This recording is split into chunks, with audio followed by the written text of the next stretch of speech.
kami persilahkan nanti ditujukan kepada siapa, Pak Rektor atau Kiprio, ya. Dan mohon tidak usah dengan pengantar, tapi langsung pertanyaan saja. Ya, saya persilahkan, monggo. Ya, saya buka, monggo.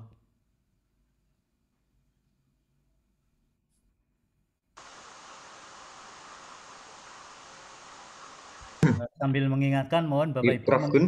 Oh ya, Prof Prof Gun. Gun. Ya, terima kasih Prof Gun. Mohon mengisi presensi yang linknya ada di chatting. Saya persilahkan, Prof Gunawan. Assalamualaikum warahmatullahi wabarakatuh. Sangat menarik Waalaikumsalam. arah upaya, tapi sangat berat untuk bisa sampai ke sana.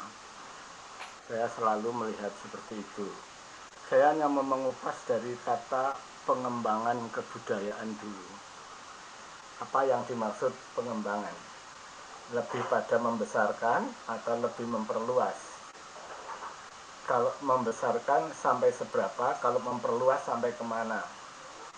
Apakah seluruh Indonesia, apakah seluruh Asia, apakah seluruh dunia akan kita sentuh dengan pengembangan kebudayaan itu. Jadi dengan kata lain kita harus membuat batasan-batasan seperti yang diingatkan oleh Trikon. Jadi kita itu cirinya siapa aku, mau kemana aku. Tapi kalau lepas-lepas, nah jadi kehilangan jati dirinya itu menurut saya jadi aneh. Itu kan seperti zaman dulu ketika orang-orang hebat itu merasa hebat, berhak berbuat apapun, mereka berusaha menguasai dunia, sampai menguasai Indonesia sampai 350 tahun. Itu pakai otak apa sebetulnya? Yang jelas nggak pakai trikon. Karena dia tidak kembali kepada kodrat, dia tidak kembali kepada realitas lingkungannya, tapi ingin menguasai dunia. Itu berlaku juga untuk pemikiran kuantitatif, keilmuan, kemudian teknologi apapun. Nah, kesadaran ini jauh lebih penting menurut saya untuk bisa kita cobakan untuk disebarluaskan sehingga kita sadar, wahai siapapun engkau, kita terbatas, tapi kita punya ciri. Kita harus mempertahankan cirian kita itu dengan nilai-nilai sesuai kodratnya. Lalu saya akhiri dengan mengingatkan apa sih hidup itu. Saya membuat definisi sendiri, hidup adalah perjalanan dalam ruang dan waktu.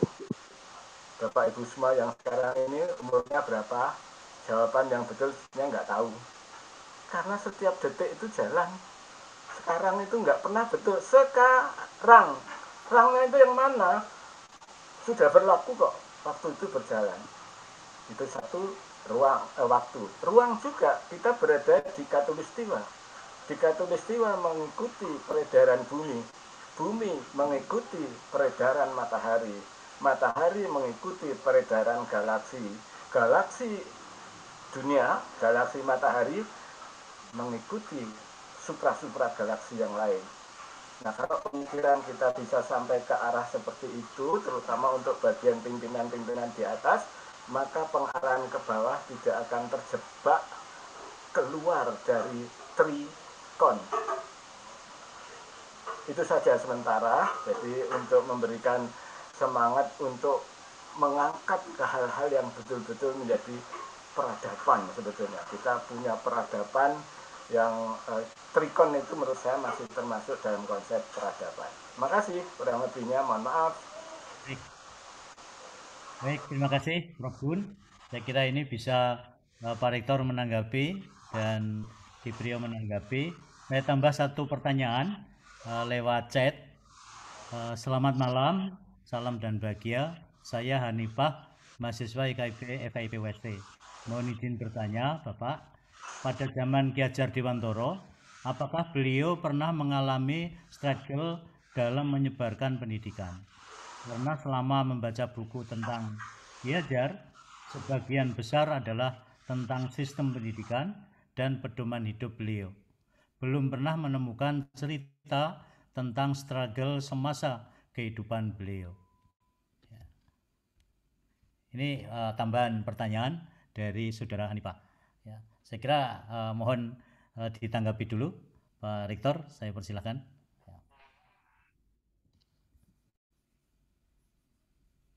Monggo Pak Rektor. Oke, baik, terima kasih. Nah, ini sangat menarik yang disampaikan khususnya Pak Gun, Prof. Gun. Terima kasih.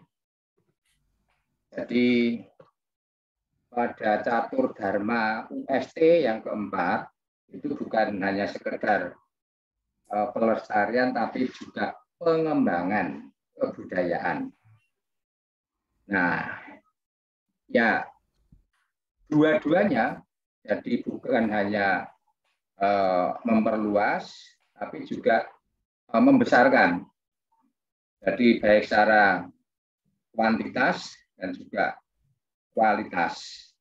Nah, rambu-rambunya betul yang disampaikan oleh Prof. Gun dan juga tadi Ki Priyo, ya, atau apa ya, koridornya begitu, itu salah satunya adalah trikon. Ya. Tadi sudah disampaikan oleh Pak Priyo ya, konsentris, konvergen, dan kontinu tadi sudah cukup panjang lebar. Jadi itu penjelasan singkat kami tentang pertanyaan dari Prof. Gun, yaitu tentang pengembangan kebudayaan. Jadi pengembangan artinya kalau memang ada kebudayaan luar atau asing, ini biasanya yang harus hati-hati, yang tidak sesuai atau tidak cocok dengan kebudayaan kita, ya harus kita tolak. Ya. Banyak itu contoh kebudayaan asing yang tidak sesuai dengan kebudayaan kita, kebudayaan nasional Indonesia. Kemudian Mbak, siapa tadi, Prof? Hanifah. Mbak Hanifah. Ya, struggle, apakah mengalami? Ya. Nah, ini yang pas menjawab nanti Ki Priyo, karena beliau adalah murid langsung meskipun tidak di kelas. Tidak di kelas. Ya. Kalau saya ini jangankan kok murid langsung, saya itu mengenyam pendidikan di taman siswa aja belum pernah. Mulai dari SD sampai perguruan tinggi itu negeri semua. Jadi di Malaysia pun juga universitasnya universitas negeri. Jadi mohon maaf, nanti lebih tepat Ki Priyo saja untuk menjawab pertanyaan dari saudari Hanifah ya, Hanifah. Saya kira demikian, Prof. Tris, untuk menyingkat waktu, monggo biar Ki Priyo yang menjelaskan lebih jauh. Terima kasih. Terima kasih, Pak Rektor. Monggo Ki Priyo. Matur nuwun. Terima kasih sekali pengayaan dari Prof. Gun ini. Ya, memang yang dimaksud oleh Zoom pada malam ini adalah pengembangan, ya. Itu sesuai judulnya, pengembangan. Karena tadi konvergen itu kan mesti berkembang. Kodrat alam, kodrat zaman itu mesti berkembang, ya. Karena diisi oleh budaya-budaya baik dari luar maupun dari dalam sendiri, ya. Bahwa sekarang kita itu ada masuk dalam new norm, bahwa ini adalah revolusi budaya ini. Dulunya kita itu sebelum COVID kita itu enak-enak aja ketemu seperti ini, tidak pernah cuci tangan dan lain-lainnya, ya. Sekarang new normal itu sekarang kita sudah sangat berbeda sekali. Ini sepertinya sepanjang masa nanti kita juga seperti itu, ya. Bahkan kita waktu masih kecil dulu, ya, tahun 60, 50 itu minum air mentah dari sumur itu enggak masalah, ya, karena enggak ada penyakitnya, enggak ada. Padasan itu air mentah, ya. Bahkan kalau padasan itu apa toh? Padasan itu di pagar-pagar desa, pagar-pagar jalan raya itu ada gentong gede, ada tutupnya gabus atau kayu, bisa dibuka tutup, kita bisa cuci di situ, bisa minum di situ. Bahkan saya pernah lihat teman saya minum di situ kemasukan itu larva nyamuk itu. Tapi ya masih bisa tidak sakit ya. Sekarang kita bersalaman aja bisa ketularan virus ya. Nah, itu adalah revolusi budaya. Jadi nantinya pengembangan budaya itu ini dari sebelum COVID dan sesudah COVID ini jelas ada revolusi budaya ya. Dan itu budaya itu mengenai budaya pribadi, mangayu hayuning sarira, mangayu hayuning bangsa, dan mangayu hayuning bawana. Semua gitu. Harus pergi kemana-mana sekarang harus pakai PCR dan lain-lainnya. Ya, nah itu sudah ada pengembangan budaya yang nanti kita harus menyesuaikan itu. Itulah nanti sumbernya di Trikon. Salut kepada UST yang kemudian dari Tridharma, yang dari PTN, PTS semuanya hanya Tridharma, tapi di UST ditambah mengenai kebudayaan jadi catur dharma. Ya itu memang itu core business-nya Taman Siswa, itu konsentrisitas kepada metode-metode Taman Siswa. Mantap itu catur dharma. Saya dukung 500% ya. Itu memang harus budaya itu harus menyatu dengan pendidikan. Ya. Kemudian mengenai Mbak Hanifah, pada era Ki Hajar itu kok hanya running well aja ya, hanya bagus-bagus saja gitu. Bukan, Mbak. Coba sekarang baca, mesti Mbak Hanifah belum baca itu yang pendidikan sama kebudayaan itu. Ki Hajar itu bukan main menerima halangan-halangan dari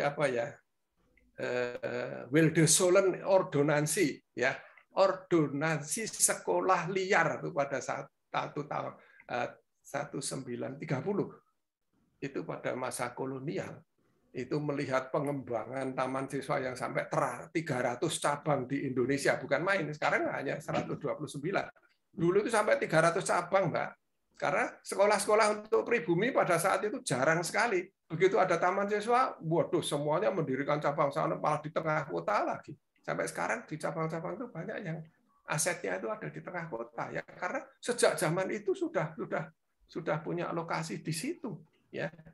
Nah, itu tapi Belanda kolonial, pemerintah Belanda kemudian mengeluarkan ordonansi sekolah liar yang boleh beroperasi hanya sekolah onderneming atau sekolah dari kolonial saja, sekolah pemerintah.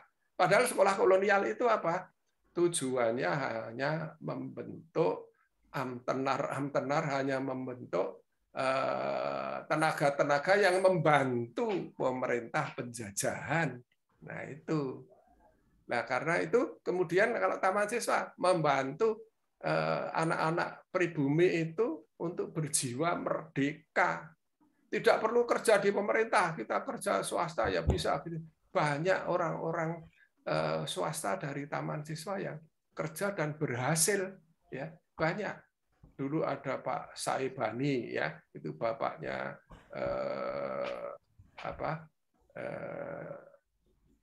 para siswa yang ada di Taman Siswa, yang ada Joko Saibani itu putranya Pak Saibani dulu lulusan Taman Guru dan ngajar di Taman Guru, tapi kemudian malah berkembang sendiri dan kemudian jadi pengusaha batik yang sangat besar pada saat itu. Demikian juga Ki Samawi Taman Guru, satu kelas dengan bapak saya. Ki Samawi itu dulu ya guru di Sumpyoh ya, guru di Sumpyoh. Tapi kemudian malah Ki Samawi itu kemudian mendirikan Harian Kedaulatan Rakyat ya. Itu menjadi entrepreneur yang merdeka gitu. Orang-orang Taman Siswa banyak sekali yang seperti itu. Kalau saya sebut satu persatu ya. Tapi pada saat itu dilarang oleh pemerintah kolonial, jadi orang Taman Siswa harus tidak boleh meneruskan operasional pendidikan, ya karena pada saat itu Taman Siswa menjadi sekolah favorit karena ada apa ya, HBS, Quick School, Quick School, HIS ya, HIS Quick School, karena pengembangan cabang-cabang itu begitu pesatnya sampai kekurangan pamong pengajar. Karena kurangan pamong pengajar, lulus SMP aja boleh mengajar SD ya, pada saat itu. Jadi lulus taman dewasa atau HIS Quick School itu boleh mengajar di taman muda. Kalau sekarang harus S1 ya atau S2 ya. Kalau dulu boleh lah, itu terus menjadi sekolah favorit, bukan main, berkembangnya sampai 300 cabang di seluruh Indonesia ya. Tapi itu kemudian Wildesolen ordonansi itu kemudian dilawan oleh Ki Hajar. Kebetulan Ki Hajar kan bekas Budi Utomo. Lah anggota-anggota Budi Utomo itu banyak yang dipangku oleh pemerintah kolonial dijadikan anggota Volksrat. Apa Volksrat itu? Volksrat itu DPR, gajinya juga gede. Jadi Volksrat itu Dewan Rakyat, ya Dewan Rakyat pada saat itu semua anggota Budi Utomo itu masuk ke Volksrat. Nah, tapi dimanfaatkan oleh Ki Hajar. Ki Hajar kan juga bekas anggota Budi Utomo. Jadi ayo aku dibantu ini Wildesolen. Akhirnya di Volksrat itu diputuskan bahwa ordonansi sekolah rakyat itu batal demi hukum, ya, gitu ya. Terus tidak berlaku lagi, taman siswa menang. Tapi pemerintah kolonial tidak, kurang akal. Kemudian pada tahun 34 juga ada loan blasting. Nah, loan blasting itu semua lembaga-lembaga sekolah itu dikenakan pajak yang bukan main, pajaknya gini-gini. Kalau nanti tidak bayar pajak, dia tidak lancar bayarnya, didenda, disita. Sampai pada saat itu taman siswa masih ada di Jalan Tanjung sekarang itu ya. Itu disita semuanya, kursi-kursinya sampai semuanya itu barang-barang kecil disita, pemerintah kolonial habis.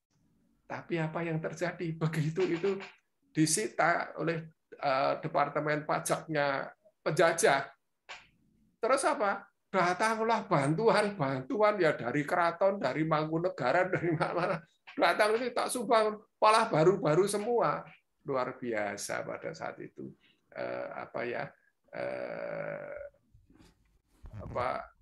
Rasa bersatunya mereka itu. Ya. Terus pada nambah-nambah kita. Jadi banyak sekali halangan. Pada waktu zaman Jepang datang. Jepang sudah khawatir akan eksistensi taman siswa. Bahkan ada cerita bahwa Jepang pada waktu masuk lewat Aceh, itu Banda Aceh itu melawan semua. Guru-gurunya, pamong-pamongnya itu melawan Jepang. Udah habis semua. Ditembak mati semua itu pamong-pamong taman siswa Banda Aceh itu. Ditembak mati, betul, oleh Jepang. Oleh karena itu, Ki Hajar, wah ini Jepang ini luar biasa kejamnya. Kalau gitu ya saya harus mundur selangkah untuk maju 1000 langkah.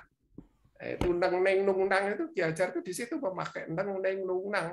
Kita tidak terus maju perang, kita tidak mengadakan demonstrasi, kita tidak ngomong kasar neng ya, tapi neng itu kita iman agamanya harus kita kuati. Nong itu dengan jiwa besar mundur selangkah untuk maju 1000 langkah. Kita pasti menang, nanti akan menang atau bermenang. Itu nang ya. Nah, kemudian Ki Hajar ke Jakarta menemui jenderal Jepang itu, dan ternyata jenderal Jepang luluh sama Ki Hajar itu. Kemudian taman siswa boleh operasional, tapi sekolah kejuruan. Nah, itu Jepang ya gitu, kejuruan itu nanti untuk kepentingan Dai Nippon, untuk kepentingan mereka. Yaitu kejuruan tani, nanti padinya diambil oleh Jepang, tukang nanti jadikan tukangnya Jepang gitu loh. Tetapi Ki Hajar punya politik yang namanya politik ngentung. Apa sih ngentung? Ngentung itu kepompong. Jadi seperti ulat itu kalau udah jadi kepompong, ulat itu dulunya kan bentuknya gitu dan gatel ya. Nah itu nanti akan kalau sudah tua, sudah pada masanya, akan tumbuh menjadi kubu yang indah sekali. Itu oleh Ki Hajar dikatakan politik kentung. Jadi kita pada waktu itu ada taman tani, taman rini, taman siswa enggak operasional. Taman tani, taman rini itu siapa itu alumni ya? Oh, alumni di situ adalah Susilo Sudarman, alumni lagi Dr. Suyono, ayah kandungnya Roy Suryo, ya. Kemudian Wiyogo Atmo Darmito itu juga taman tani dulu. Jadi kalau sehari-hari kalau diinspeksi oleh Dainipon, kita ke sawah, ya kita kena lumpur, ya kita nanam padi dan lain-lainnya, ya. Tapi nanti kalau sudah di dalam kelas diam-diam tidak ada pengawasan dari Jepang. Ayo nasionalismenya kita perkuat, ayo nyanyi-nyanyi, ayo kita mengkaji bagaimana kita mengokohkan diri, nilai-nilai kebangsaan itu gitu. Jadi itu namanya politik ngentung, ya. Jadi halangan luar biasa banyak, ya. Itu mungkin Mbak Hanifah, matur nuwun. Matur nuwun. Rio. Mungkin saya nambah sedikit, Prof. Monggo Pak Rektor. Tentang Rektor, non sewu Pak Rektor. Mohon disinggung tentang tata nilai di dalam catur dharma, Pak Rektor. Ya. Jadi tata nilai apa ya yang harus dikembangkan di dalam catur dharma? Ya. Mohon disinggung Pak Rektor. Sebelum ke sana ini karena nanti tidak lupa yang Hanifah tadi ya. Jadi menambah, meskipun saya bukan murid langsung seperti Ki Priyo, saya dapat cerita yang sering kali disampaikan oleh Prof. Adi Susanto, Ketua Yayasan UST. Itu Ki Hajar itu justru bukan hanya, malah sering difitnah, Mbak Safa Hanifah. Pengalaman Prof. Adi, ya itu saat itu katanya kelas 2 atau kelas 3 SD, itu pejuang kita itu kan mangkalnya di Pendopo. Nah, kemudian di situ ada sejenis bom begitu. Padahal bom itu yang menempatkan adalah penjajah, ya. Tapi saat itu yang dituduh adalah para pejuang. Nah, akhirnya Ki Hajar, kalau para pejuang ini kok tipak sepatunya kok seperti ini. Nah, ini yang punya itu hanya tentara penjajah ya, Belanda. Nah, ini bukan pejuang kita ini. Nah, oleh karena itu sekali lagi memang perjuangannya Ki Hajar saat itu sangat luar biasa. Jadi bahkan menghadapi fitnah segala. Nah, setelah bukti itu salah satunya ya bahwa ini adalah tipak sepatunya penjajah, ya, bukan pejuang tidak punya sepatu seperti ini. Nah, akhirnya ketahuan ya, kejudiran kalau dalam bahasa Jawa. Itu hanya menambah saja, dan ini sering disampaikan Prof. Adi Susanto sebagai pengalaman beliau saat masih di SD atau apa dulu namanya? Sekolah rakyat kelas 2 atau kelas 3 gitu. Pokoknya masih sekolah rakyat. Kemudian yang berikutnya tentang tadi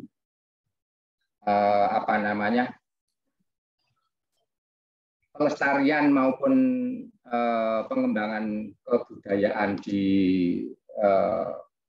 catur dharma UST. Jadi ini nanti secara eksplisit akan kita godok lagi secara baik, tapi di pandangan kami, saya khususnya, ini kalau bisa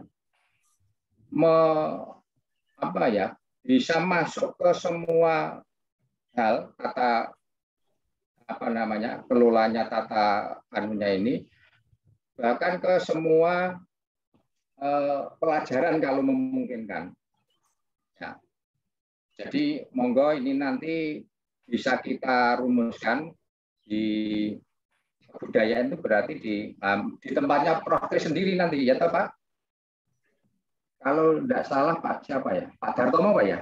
Iya, Pak Sudartomo. Nah, jadi nanti monggo kita diskusikan lebih baik, lebih lanjut, kita rumuskan lebih baik. Tapi di angan-angan saya ini semua nanti bahkan kalau memungkinkan ya itu bukan hanya di Tridharma tadi, meskipun untuk BKD itu sudah cukup ya, tapi saya menginginkan di kebudayaan ini nanti bisa yang dimasukkan ke sana. Ini yang rumusan final memang kami belum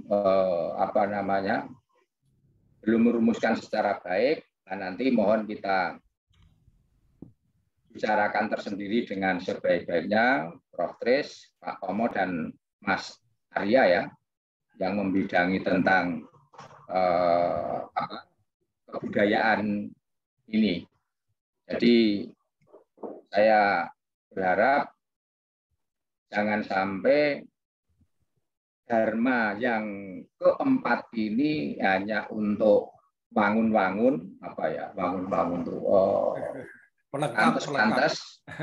pantas ya, tapi betul-betul menjadi satu kesatuan tugas kita selain Tridharma. Ini arah kita ke sana, Prof. Tapi sekali lagi yang nanti kita rumuskan dengan sebaik-baiknya, bahkan nanti harus kita akui istilahnya SKS ya. Kalau memungkinkan nanti bisa kita rumuskan ya.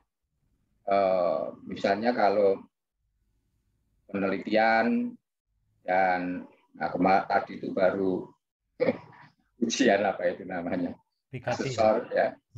Kemudian misalnya mendapatkan gelar itu berapa tadi, 10 SKS atau berapa 20 SKS atau berapa tadi.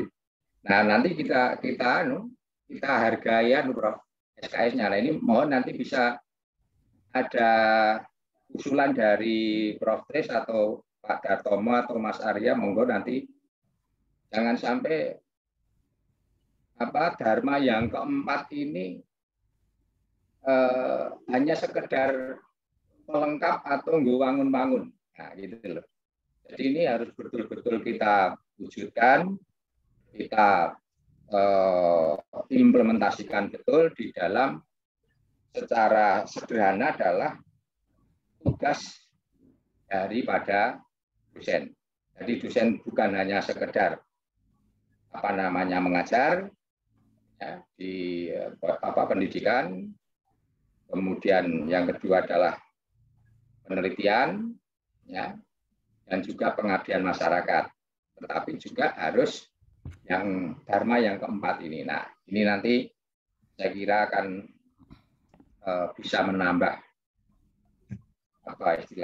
SKS kita bagi yang dosen-dosen yang kekurangan untuk BKD. Tapi untuk sekarang ini memang kayaknya kalau hanya 12 sampai 16 SKS kok Prof. Berlebihan ya. Apalagi dosen-dosen di PGSD, di Fakultas Ekonomi dan lain sebagainya ini sampai 30 SKS bahkan lebih. Saya kira itu Prof. Jadi khusus ini nanti mari kita rumuskan bersama, tapi inti secara umum dharma yang keempat ini harus betul-betul bisa kita implementasikan di dalam tugas kita bersama, khususnya tugas dosen. Jangan hanya untuk pantas-pantas, untuk bangun-bangun, seolah-olah ini tampil beda dengan perguruan tinggi lain yang secara umum hanya atau sebagian besar hanya Tridharma perguruan tinggi. Demikian Prof. Terima kasih. Salam. Mohon izin saya melengkapi singkat aja ya. Monggo. Apa yang disampaikan Prof Adi tadi. saya sering nostalgia dengan senior saya Prof Adi itu. Waktu Prof Adi kelas 3, kelas 4 saya itu belum sekolah. Ya, jadi saya juniornya. Waktu Prof Adi main band saya itu sering gotong-gotong alat-alatnya, itu sudah bangga gitu ya. Memang Prof Adi sejak kecil juga ada di situ bersama kami. Ya, jadi pada saat kelas itu memang Ki Hajar itu menjadi penasihat, jadi pelindung gerilyawan itu. Ya, Belanda sebetulnya tahu, dan setiap pagi sesudah jam malam, jadi jam 6 pagi sesudah ada sirine, orang Jawa bilangnya gauk, kalau udah weng, oh kita udah boleh keluar ke jalan. Kalau belum ada sirine, itu kita itu keluar dari jalan, di jalan raya Taman Siswa itu ditembak dari penjara, itu bisa itu sama Belanda. Nah, sesudah ada sirine, saya dengan pembantu saya belum sekolah, dengan pembantu saya namanya Perja, itu beli dimek. Nah, dulu enggak ada redress, adanya itu dimek, itu di ujung kayu-kayu dari rami itu dikasih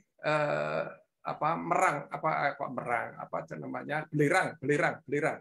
Jadi belerang itu nanti dikasih waktu titian, makin lama makin nyala, akhirnya itu koreknya tuh gitu. Pagi-pagi pada waktu habis jam malam itu saya diantar itu mau beli dimek nyebrang jalan. Tapi melihat di muka Mas Luhur itu kok ada jam gemeletak di situ.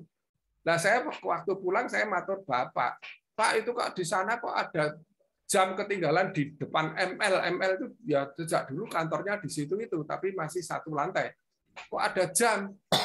Ditengok oleh bapak saya, ternyata bukan jam tapi tight bomb. Tight bomb itu adalah bom waktu, ya. Bom waktu, kemudian lapor Ki Hajar, kemudian Ki Hajar melihat loh kok ada itu tadi sepatu jeruk itu. Karena orang gerilya itu pakai tidak pakai sepatu, ini kok pakai sepatu jeruk. Terus apa? Ada seolah-olah itu mengancam dari PKI Madiun dulu kan, Madiun kan berontak ya pada tahun 48 itu ya.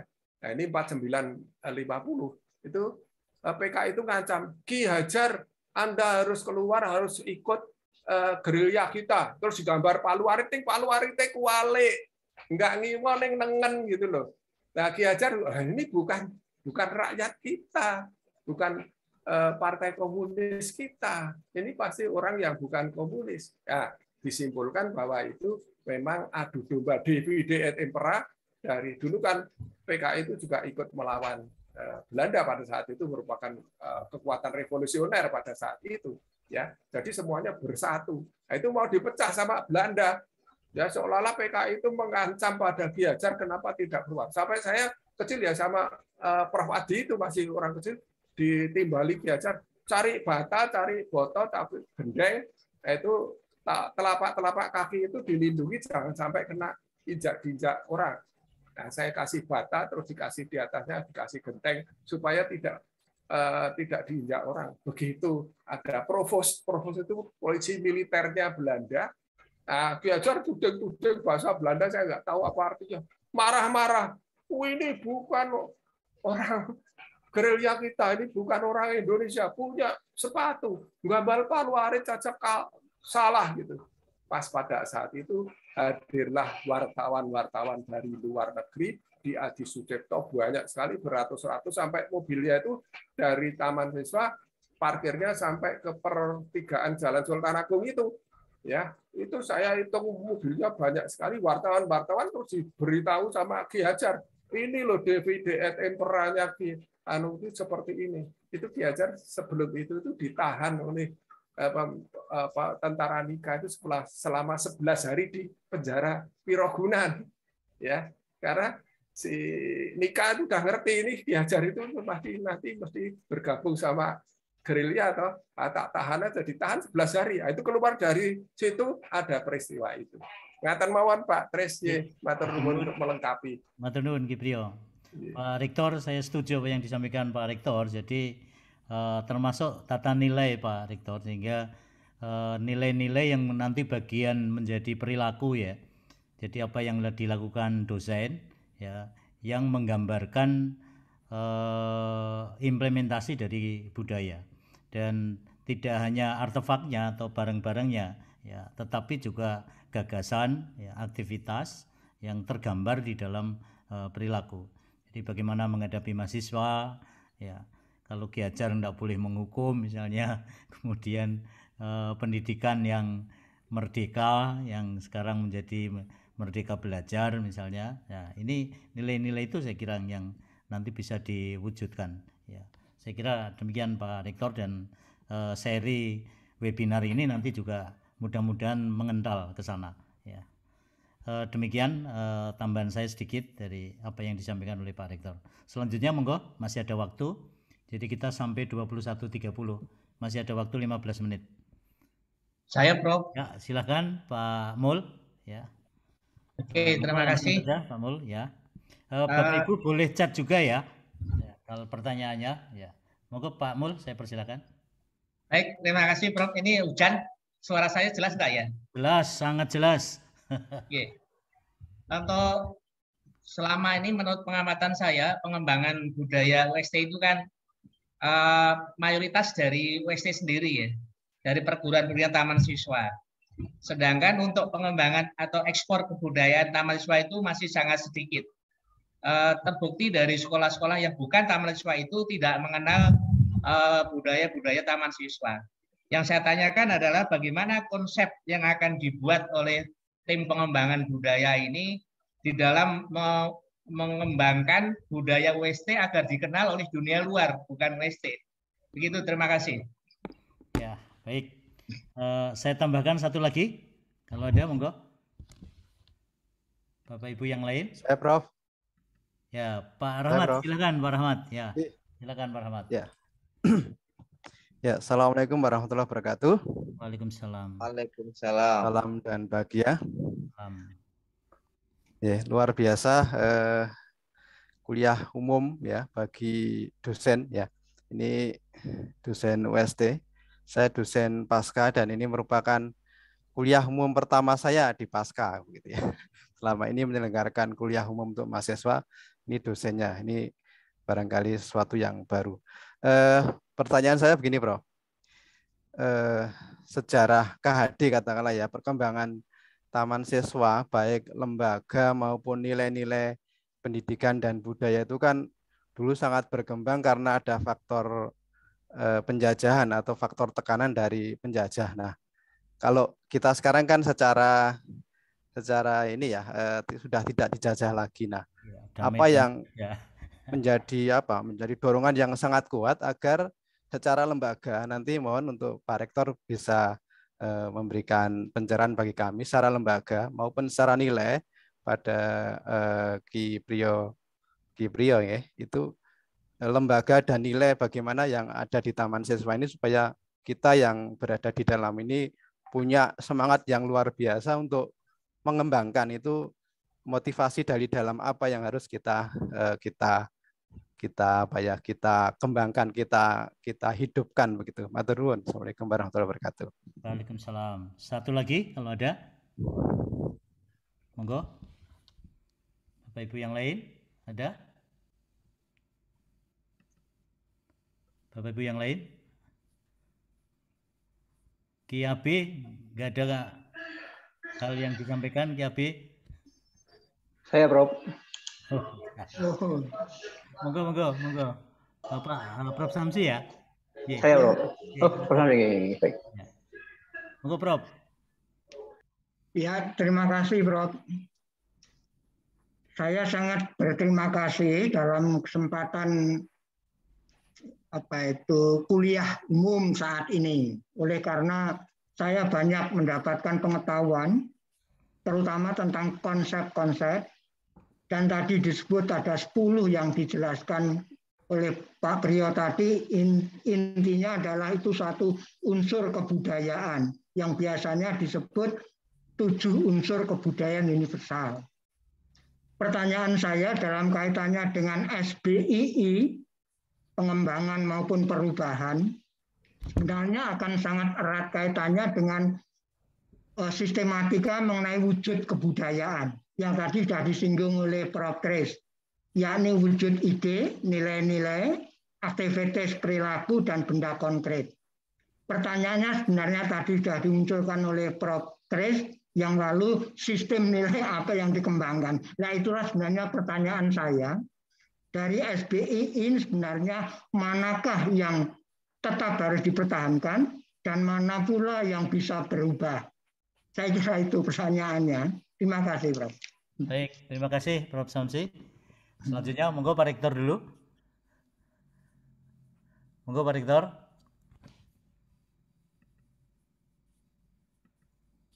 Halo Pak Rektor. Halo. Iya, monggo Pak Rektor. Jelas dulu ya? Iya, Pak Rektor dulu. Baik, oke, mulai dari bawah dulu Prof. Samsi. Baik, jadi tentang sistematika macam-macam ide nilai dan seterusnya tadi, ya betul. Jadi memakai konsep SBI, sifat, bentuk, isi, dan irama.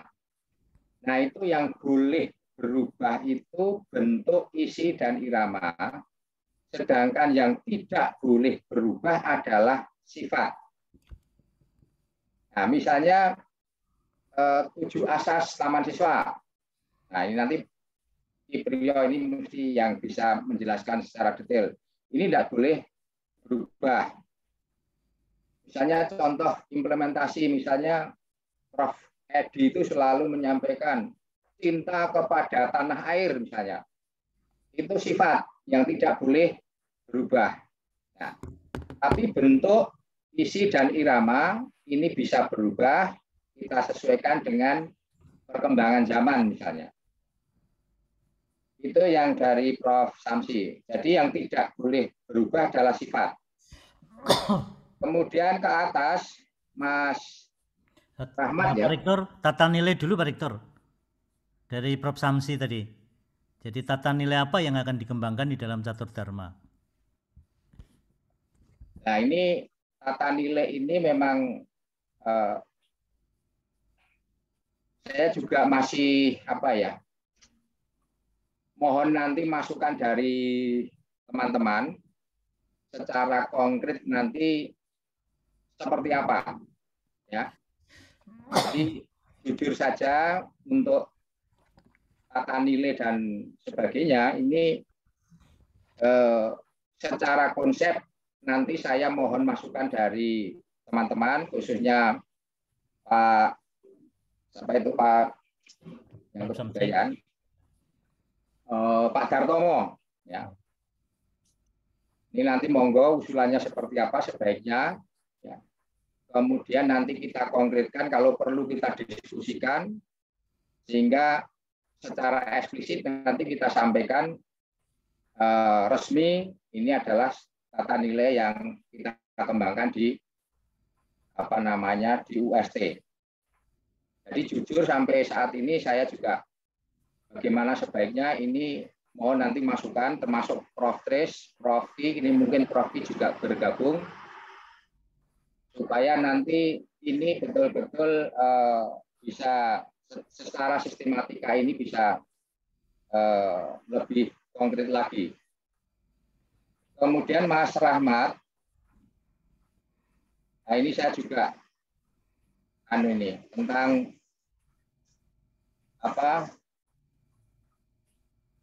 dulu dari dipengaruhi oleh faktor dari penjajah. Nah, ini juga secara lembaga atau nilai ini bagaimana untuk mengembangkannya. Nah, ini secara real kami juga mohon nanti masukannya. Karena memang begini, banyak dosen kita atau pamong kita ini yang betul-betul belum tahu atau bahkan kenal taman siswa saja belum. Ya, kalau dulu memang pernah ada Sarasean. Dulu zaman rektornya Pak Iman Subiat. Pak Iman Subiat itu ada Sarasean ya, tiap bulan sekali kalau nggak salah.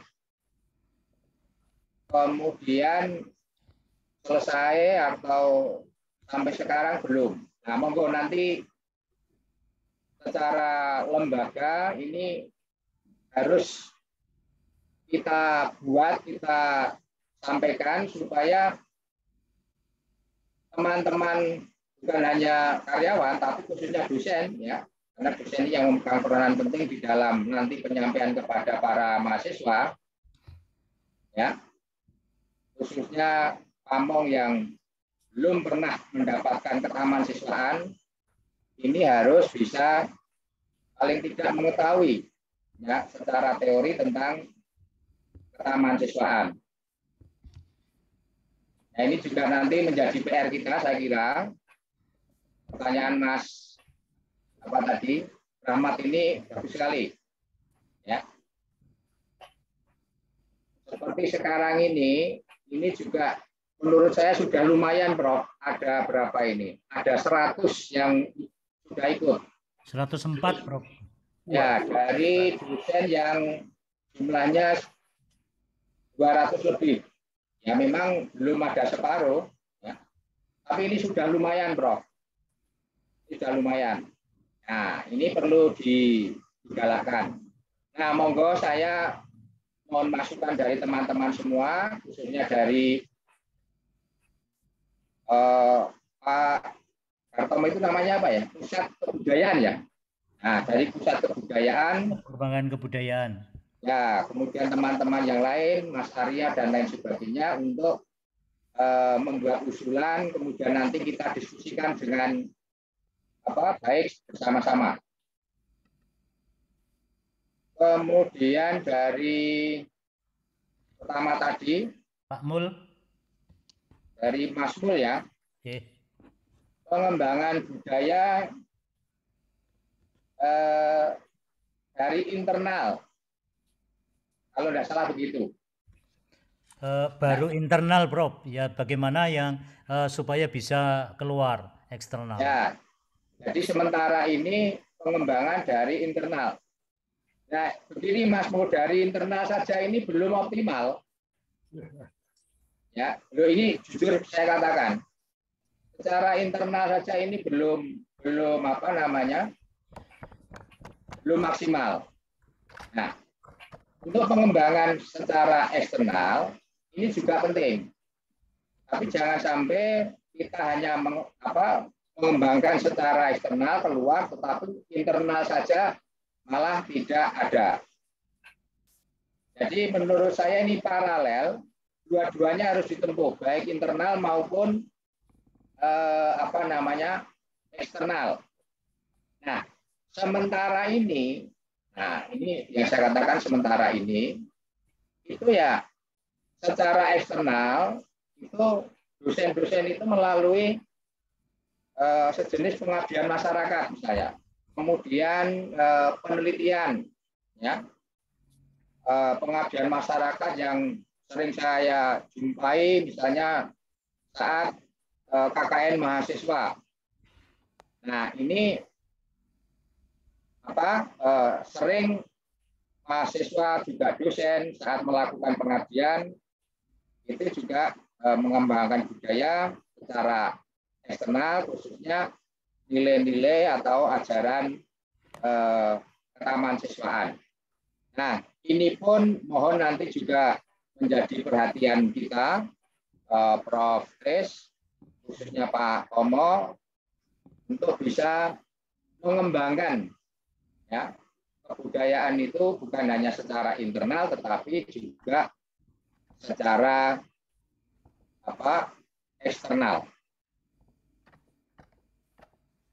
Saya kira secara singkat demikian.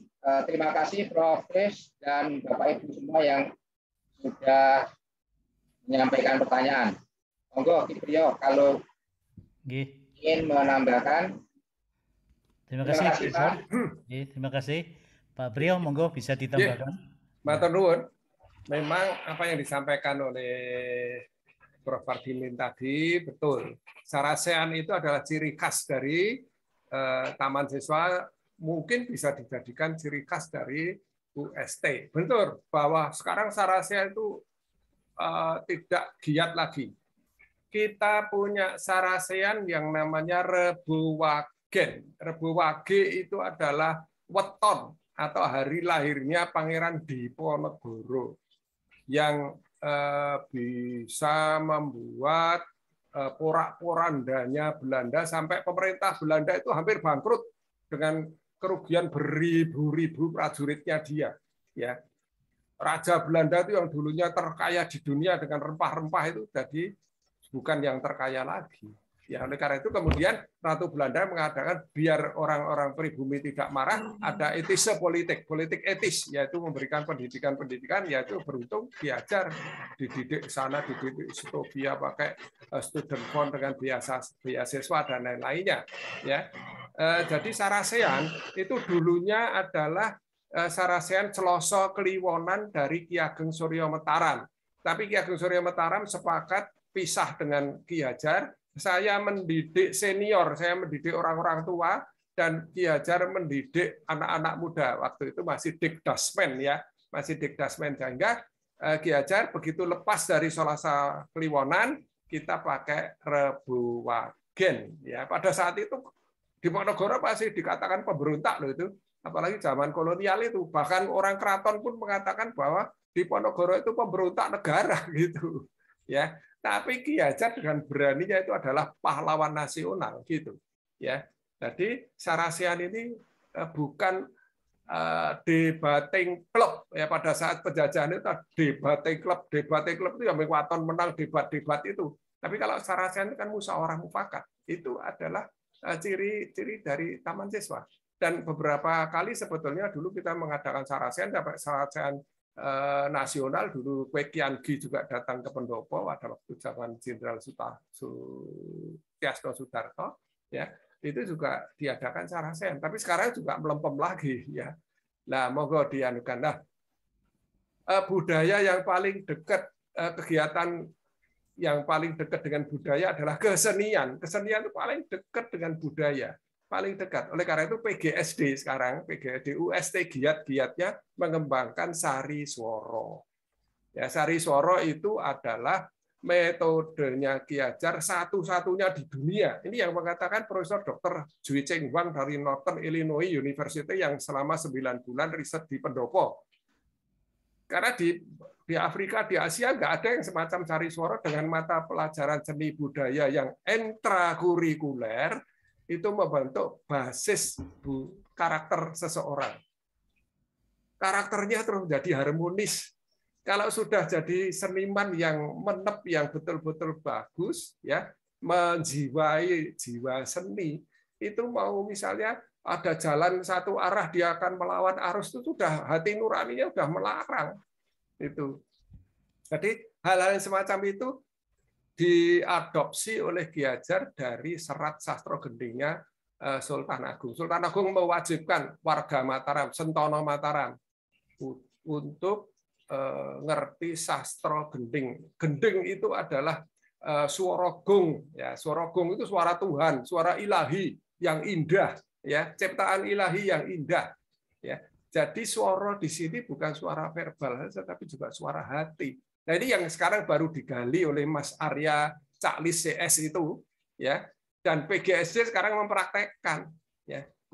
Dan ini sekarang sudah diundang loh di mana-mana, di Azerbaijan kemarin diundang, di Bangkok diundang, tapi karena tidak ada sponsor kita nggak berangkat.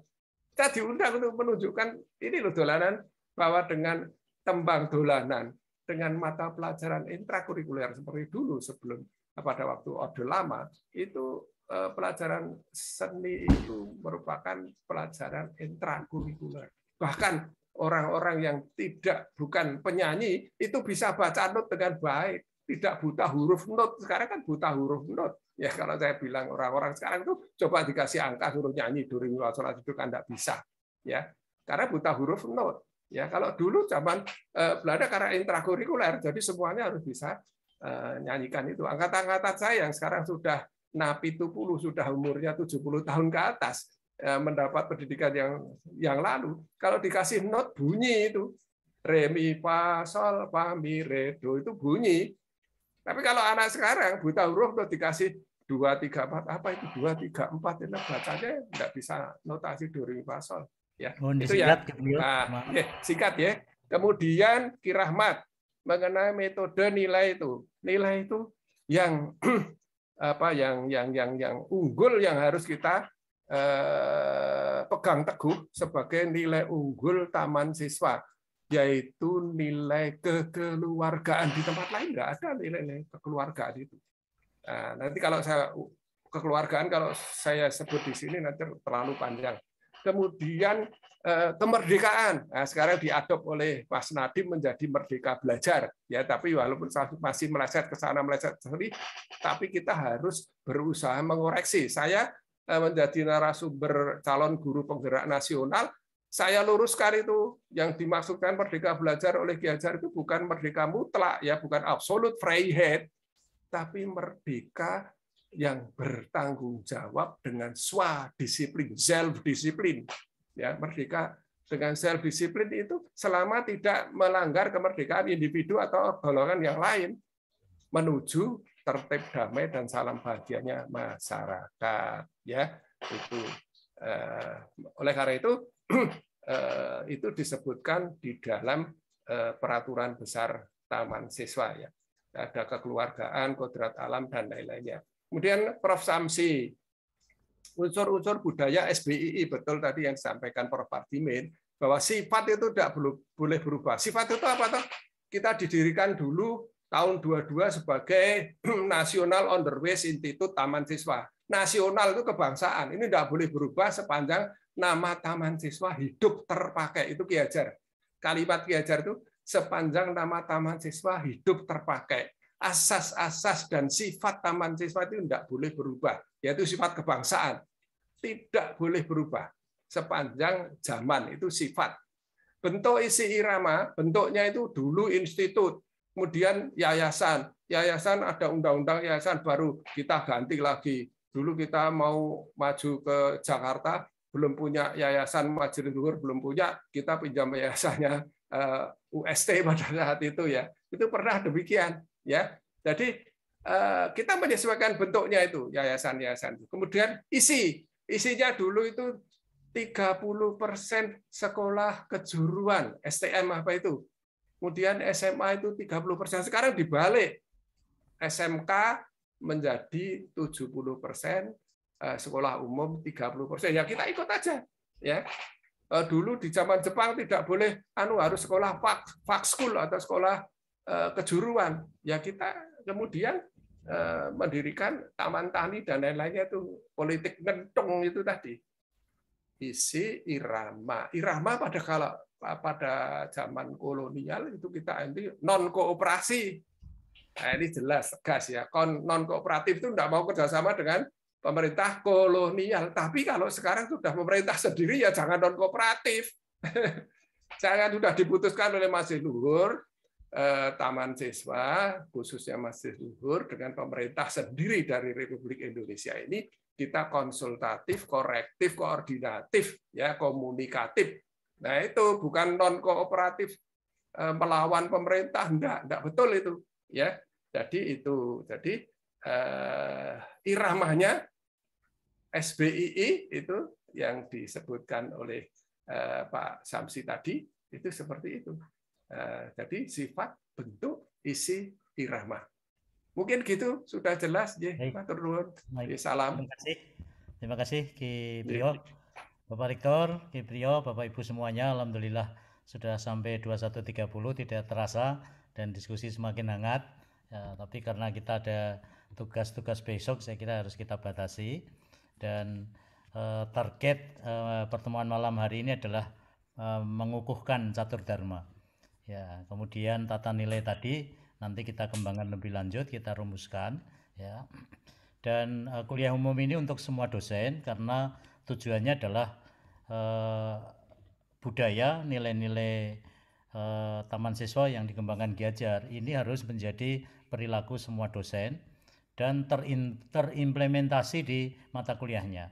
Ya, karena itu kami mohon untuk minggu depan ini mohon bantuan Pak Wersatu untuk Bapak Ibu dosen yang lain yang belum hadir ini bisa hadir, dan Bapak Ibu dekan, Bapak Ibu kaprodi mohon bisa membantu untuk Bapak Ibu dosen yang sekarang belum hadir.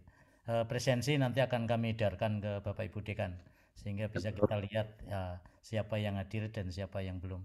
Sehingga tujuan akhir dari kuliah umum ini untuk mengukuhkan catur dharma sebagai bagian dari dharma UST, ya, itu terimplementasi dengan baik. Jadi tidak hanya yang disampaikan oleh Pak Rektor tadi, apa tadi ya, gagah-gagahan atau pemanis, tidak, tapi ini adalah memang dharma utama di antara 4 dharma yang lain, ya. Saya kira demikian, terima kasih. Saya tidak menyimpulkan karena ini kuliah umum. 1 menit, Prof. Oh iya, Pak Rektor. Mohon maaf, 1 menit ini mumpung ketemu para dosen ya, ada 90 berapa ya tadi. Baik. Ada 100. Ini mumpung ada Pak Imam Barek 1. Pak Imam itu setiap semester, akhir semester itu selalu mengeluh. Dan ini menjadi, ya sebenarnya bukan budaya ya, karena negatif. Ya, budaya negatif aja lah. Misalnya untuk mengupload nilai, pasti banyak yang terlambat. Kemudian yang kedua, tugas akhir. Setiap semester itu Pak Imam selaku baris 1 mesti lapor. Produktivitas kelulusan yang berhenti di tugas akhir itu juga banyak sekali yang macet. Dan ini setiap semester diulangi lagi. Semester besok ya sama saja. Bahkan saya itu pernah untuk yang tepat mengupload tidak terlambat, mengupload nilai tidak terlambat, kita beri sejenis uang gitulah, penghargaan, apresiasi. Iya. Ini kan sebenarnya itu tugasnya dosen. Nah, ini mumpung ketemu dengan teman-teman dosen, ini Mbok, marilah coba kita harus berubah menjadi lebih baik ya. Oke, kalau ini boleh dikatakan budaya, ya budaya jelek itu aja lah. Jadi saya mohon setiap semester besok tidak ada satu dosen pun yang mengupload nilai itu terlambat. Sebab kalau ini sudah terlambat, mengakibatkan laporan dan sebagainya, ini menjadi masalah. Bahkan pernah kita membuat kebijakan yang terlambat nilainya diluluskan B semua. Nilainya Pak B semua itu ya Pak Imam ya. Iya, beberapa kali. Juga untuk apa ya? Ada yang protes juga karena yang merasa bisa mestinya dapat A hanya B, tapi ada yang merasa diuntungkan yang tidak bisa B dan sebagainya. Tapi ini kan sebenarnya juga budaya tidak baik. Saya kira itu saja Pak tambahan saya. Baik, ini ketemu dengan para dosen. Mohon maaf, terima kasih. Terima kasih Pak Rektor. Saya kira cukup dan saya kembalikan pada pembawa acara. Saya mohon maaf kalau ada kekurangan di sana sini. Saya serahkan kembali kepada Mas Arya untuk menutup acara ini. Terima kasih. Wassalamualaikum warahmatullahi wabarakatuh. Salam. Salam. Matur nuwun. Terima kasih kepada para narasumber, kepada Bapak Ibu yang masih stay tune sampai malam hari ini, kepada Prof. Des dan semuanya saja yang mengikuti kuliah umum pada malam hari ini. Sebelum kita tutup, marilah kita adakan sesi foto dulu. Jadi silahkan bisa membuka kamera, silahkan bisa membuka kamera untuk kita foto bersama sebagai dokumentasi bahwa kita melaksanakan kegiatan ini dengan penuh semangat. Seperti itu. Operator siap, Mas Ian? Monggo. Pak Eko Yulianto. Bisa dibentuk gaya, Pak. Oh ya, jempolnya mungkin ya, jempolnya. Mantap, jempolnya 2. Slide 1. Mas Arya diberi apa? 1, 2, 3. Ya, slide 2. Slide 2 Mas ya. 1, 2, 3. Slide 3. Slide 3. 1, 2, mantap. Terakhir. Slide terakhir. 1, 2, terima kasih.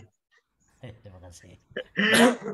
Wah, obrolan malam ini sangat sangat bagus sekali gitu, dan banyak sekali ternyata memang kebudayaan yang harus kita tingkatkan di lembaga kita. Sekian dari saya. Sebelum kita tutup, marilah kita berdoa dulu. berdoa menurut keyakinan dan kepercayaan masing-masing. Berdoa, kita mulai. Alhamdulillah.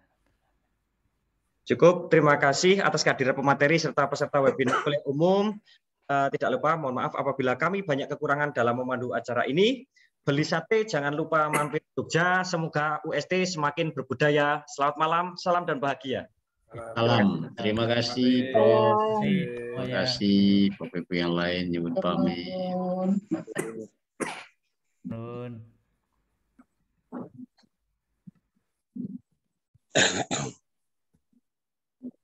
Prof Sil, gimana kabarnya Prof Sil?